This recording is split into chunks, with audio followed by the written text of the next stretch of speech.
जितनी सुंदर आपकी आभा है, नाम भी उतना ही सुंदर होगा। मेरा नाम सिद्धार्थ गौतम है। ओह, वही जो कहते हैं कि ईश्वर नहीं है। मैं ये नहीं कहता कि ईश्वर नहीं, ये भी नहीं कहता कि ईश्वर है। इस विषय पर कल प्रातः बात करेंगे। अभी रात्रि हो गई है। आज आप हमारे आश्रम में ही विश्राम करें। आइए। ये आश्रम किसका है? यह आश्रम मेरा और मेरे शिष्यों का है। मैं उर्मिला कश्यप हूँ। मैंने आपके बारे में सुना है। आप वही उर्मिला कश्यप हैं जो वर्षा ऋतु में मुनियों को छत्र छाया देते हैं।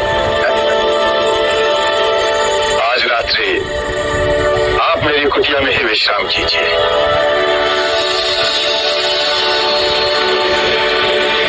ये लीजिए।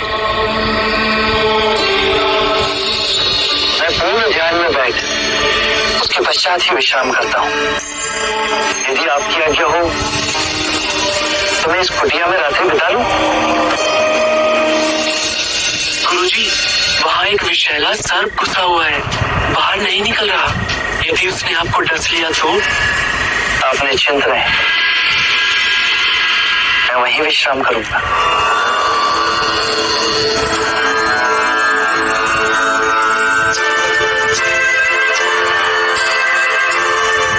गुरुजी, रोक लीजिए उन्हें। अब वे नहीं रुकेंगे। उन्होंने दृढ़ निश्चय जो कर लिया है।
ये स्थान आपके लिए असुरक्षित हो गया है। आप कुछ ना करें, तब भी लोग डरकर आप पर वार करेंगे। यहाँ आपके जीवन को संकट है।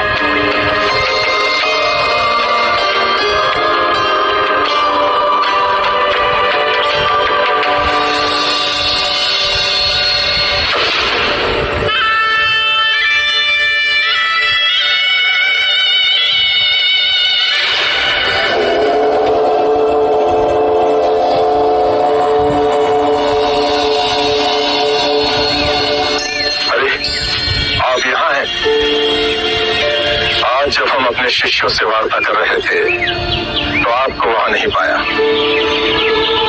मैं वहां उपस्थित नहीं रहना चाहता था। क्यों?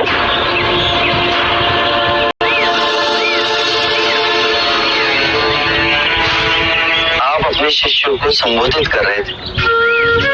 यदि स्वाभाविक कोई प्रश्न मेरे मन में जागता तो आपके शिष्यों के सामने उसे पूछना आपको दुविधा में डाल सकता था। परंतु यहाँ तो एकांत है।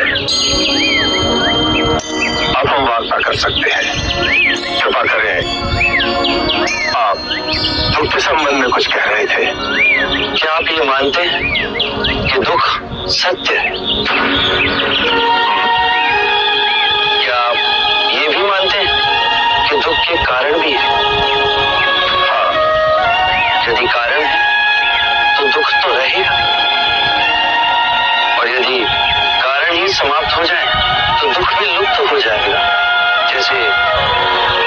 सूर्य के प्रकाश से अंधेरा।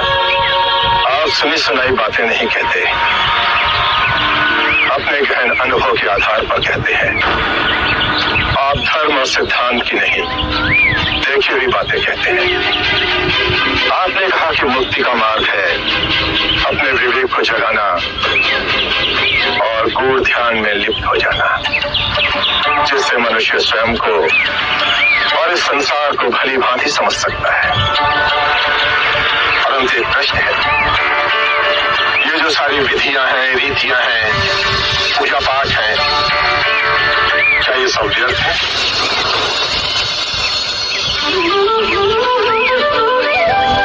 यदि कोई व्यक्ति इस नदी के दूसरे किनारे पर जाना चाहे तो वो क्या करेगा? यदि जल गहरा नहीं है तो वो चलकर जा सकता है, और यदि जल गहरा है तो वो नाव की सहायता से जा सकता है या स्वयं तैरकर जा सकता है। यदि वो चलना ना चाहे और ना ही तैरने को तैयार और ना ही नाव ले जाने को तैयार, और वो कहे कि मैं प्रार्थना करता हूँ इस नदी का दूसरा किनारा स्वयं चलकर मेरे पास आ जाए, तब तो ऐसे व्यक्ति को मूर्ख कहेंगे, महामूर्ख। इसी प्रकार यदि व्यक्ति अज्ञान और भ्रांति को अपने विवेक से मिटाएगा नहीं तो परम आनंद और मुक्ति के दूसरे छोर पे कैसे पहुंच पाएगा? चाहे वो पूजा करे या अनुष्ठान या व्रत करे या किसी नीति पर चले, वो इस किनारे ही रहेगा। हमने सारे शास्त्रों को पढ़ा, उन पर व्याख्या की, परंतु जीवन के इतने जटिल सत्य को इतनी सरलता से किसी ने नहीं समझाया, किसी ने नहीं समझाया। आप इस भटकती मानवता को परम ज्ञान का मार्ग दिखाएंगे। आप करुणा के सागर हो, हे बुद्ध। आप हमें अपना अनुयायी स्वीकार करें।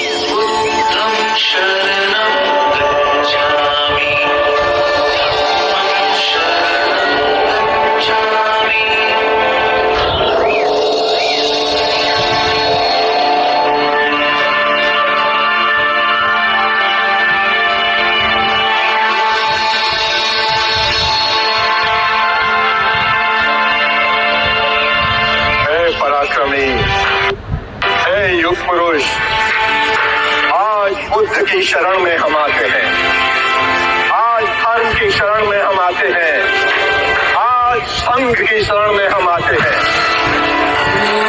समय की गहरी नदी में इन 3 दुखियों और भटकती आत्माओं के आप ही नाविक हो।